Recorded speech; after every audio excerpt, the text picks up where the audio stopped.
I grew up in the mid to late 2010s, and back then, anything that someone did or drew that was the slightest bit weird was just called cringe, which meant that a lot of kids, tweens, and young teens got bullied either offline, off their hobbies, or to the point they became spiteful and did bad shit in return. So, you can guess the effects seeing that had on my brain. Now, I got my start on amino, so the amount I was called cringe or weird for anything was like 0%, because, well, it was 2018 to 2020 amino, and I was with a fellow crowd, so to speak. Back when amino was a thing people actually liked being on and didn't have such a admittedly deserved bad reputation. Yeah, that amino. But I know what happened and what does still happen sometimes. So the OC you're seeing me draw right now, nobody really knows much about her, and until two weeks back, she didn't even have a proper design.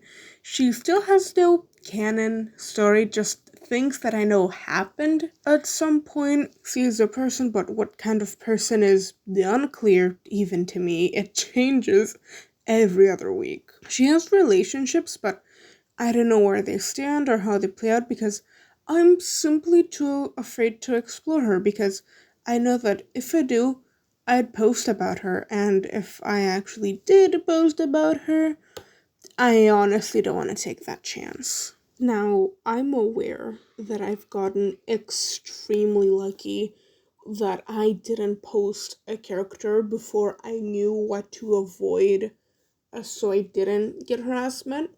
I'm also fortunate enough that the places that I did post on or that I do post on or the fandoms that I am in, like actively in, don't really give a shit about that. Or like in like Bendy's case, for example, it's very common.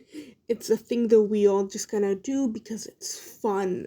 But I knew that, for example, this SC, if I posted about her, and now by posting about her, I run a good chance of upsetting people. And I have been so scared of that happening. I've been limiting back my own creativity. And I want to break out of that habit. The habit of holding back my ideas because some people might hate it just enough to take it with me personally. Because I want to show the fun and cool shit I do. And I'm, in some sort of way, I guess, hoping that it'll inspire you to do the same. So, let me start off with the OC that terrifies me to post, even as I'm recording this. This is my FNAF OC. Her name is Diana Afton. Her age changes depending on the AU, and depending on the AU, she either moved away after the crying child died or as soon as she could. She's the oldest and takes the most after William with being into robotics and business and stuff like that.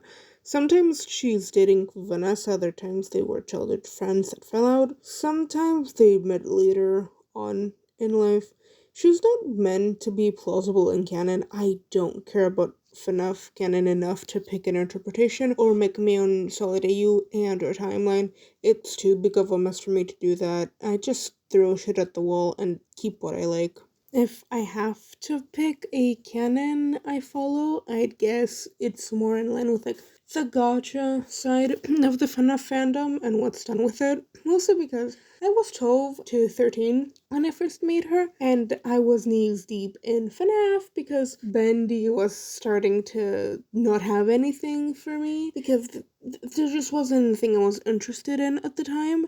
And with being really, really into game theory back then, I just latched onto FNAF and made an OC for it because that's just what I did. I did make gacha designs for the FNAF characters, and they're about as stereotypical as you'd think. Though I am really partial to my Liz and Chris/Avens, whatever the crying child's name is at this point. Diana used to be a self-insert because that's just how most of my OCs started out, and because she was named after my old nickname from my dead name, which is Dina. Her name eventually became Diana because I was too attached and didn't want to change it. She didn't really have much of a story even back then, so it was just the oldest FNAF child, not FNAF, Afton, Afton child, and her and Vanessa were dating, and that was all she was, and in a way, kind of is still all she is.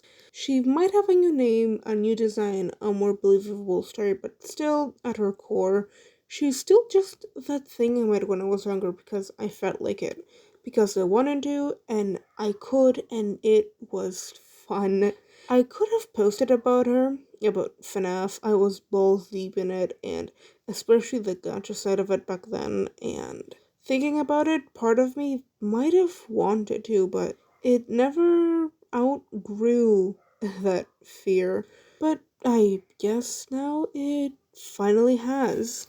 Hey, if you made it all the way through my stupid little rant about NOC that I am mixed on still, I wanted to thank you for listening to me go on about this, and I swear my tone is just quieter because I've had a long day, a long week actually at the new school. It's going great, but I am tired. I got out of the bath like an hour ago, and I remembered that I needed to post, so just got up, threw the voiceover together. So sorry if my voice is way too calm.